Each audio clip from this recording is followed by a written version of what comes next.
Hillary Pennington has our next question. Okay, so I'm gonna try and not butcher this, because there's like 5 or 6 that are all kind of around the same topic, so we're just gonna get it out of the way. So the last thing that Alex Mooney did as chairman was instate Nicolee-Rules to the RNC Standing Committee for Rules. And one of her largest considerations for being on that committee was to help reverse the rules that were passed in the 2012 RNC convention that, well, people argued actually disenfranchised the libertarian and grassroots conservatives in our party. So on February 28th, Diana actually instated or took Nicolee off of that committee and put Lewis Pope onto that committee. So there's, I'm just trying to word this, by the way, there's like 6 of these. So the question is, would you restore Nicolee-Rules to the RNC committee and why? Or the standing and how? Committee and how? There you go. And how? Go. I don't know who's going. As Rashad, I think Okay. Thanks for Last part first, I'm not entirely sure what you mean by the how, John, other than the way it would be done is to recaucus and the chairman, the national committee man, and the national committee woman decide who is going to be on the committee. As to the would I put Nicolee back on the committee, I stand by the decision based upon the reasons that I have, the information that I had available. Also, just as a clarification, and I know there is a lot of discussion about this committee did not exist before March 1st. I mean, the committee in essence exists, but the membership of the committee was not made until March 1st deadline. Normally the way this is operated is you usually had to draw straws, and whoever had the short straw ended up on the rules committee. It's not a formal election like we view elections for our elected officers. Normally it's they talk, somebody signs the form, and that's about it. But until the committee, we reached the March 1st deadline, there was not a committee yet. So Nicolee was not removed from the committee. Her name was removed from nomination. Lewis's name was submitted for nomination. In much the same way a president, not exactly the same way, but for an analogy, the way the president submits a name for a Supreme Court justice, they are not a Supreme Court justice until after the proclamation hearings and so forth, a president can pull back a name, put in a new name. Similar, not identical circumstances. The idea behind that this was an ideological because of the disenfranchising of libertarians, grassroots, etc. If it was so important to Alex to preserve this, I don't understand why he didn't put his resignation in on March 1st as he said he was, and he went out of his way to say this can be changed. Beyond that, I believe that re-enfranchising, if they are disenfranchised, if they feel disenfranchised, I should say, is not going to come from one single gesture, but from continuous, many actions, not just one. Thank you. Collins, would you address the next person? Sure. Rather not. No, just kidding.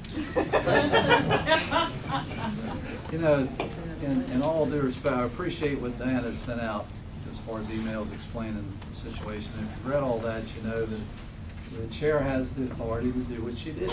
It wasn't anything illegal or off color. She has the authority to do that.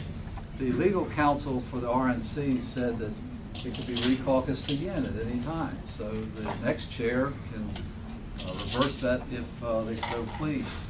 I don't know how many I expect in this room, probably a large number, are familiar with the rules changes that took place in Tampa. You know that Barack Obama won with about the same votes that John McCain lost with. You know that there's a lot of people that felt like that there was some, the main delegation, when they walked off the floor and all that type of thing. I think that Lewis Pope has given a lot to the party. I think he's a fine fella. I think I can work with him, but I don't think, in all candor, that he's the best choice for us for the Rules Committee. And I would therefore, if elected chair, change that on day one. Now, if your opinions are hinge on that, then I want you to know where I'm coming from, because I don't believe in any surprises. I think that when we can do it, we should have the will and the wisdom of the party. But in this case, this is the chairman's decision that you need to express out front. And if I'm elected, then that is the will and the wisdom of the party. So I would reverse it we would caucus on the 20th, and I would tell our executive director, get it done on that following Monday.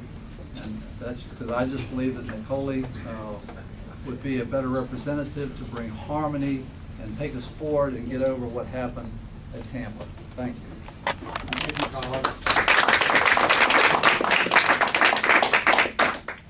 Well, I certainly agree with Collins that I would, one of my first, and I've said this publicly, the first thing I would do after being elected, and it wouldn't necessarily have to be the first thing, but definitely right away, would be to re-caucus. The RNC Legal Counsel has advised that that's something that can be done, and that's certainly the approach that I would take.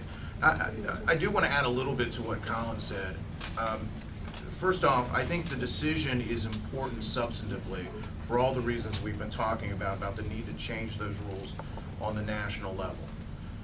It's not, I certainly have nothing but great respect and admiration for the hard work of our National Committee man and what he's done, as I do for our National Committee woman. This is an issue of substance. You have someone who helped pass the rules that were viewed as exclusive, and someone who's publicly said that they're going to try to roll those back. That's the basis for what I think the decision ought to be based upon. But I do also want to say, because this has become a great controversy, and whoever's going to be chairman is going to have to make difficult decisions that are going to be unpopular. This is one that it was no surprise that there was controversy. I think the way that it was done was not the way that I would have done it. If I was going to make a decision like this, I would have publicly stated what I was going to do before I did it. I would have given the reasons. I wouldn't have waited until weeks later and until after I started receiving criticism to explain my actions. And I think some of the communications, with all due respect to the interim chair, that came out, there was a line in one email that said, if this undoes all my hard work, so be it. I'm not sure that's the kind of language that someone who's leading our entire party ought to be using. And I'd want to be someone who was inclusive and transparent, and I think this was a decision that could have shown that, and if I were chairman, that's how I would have handled it.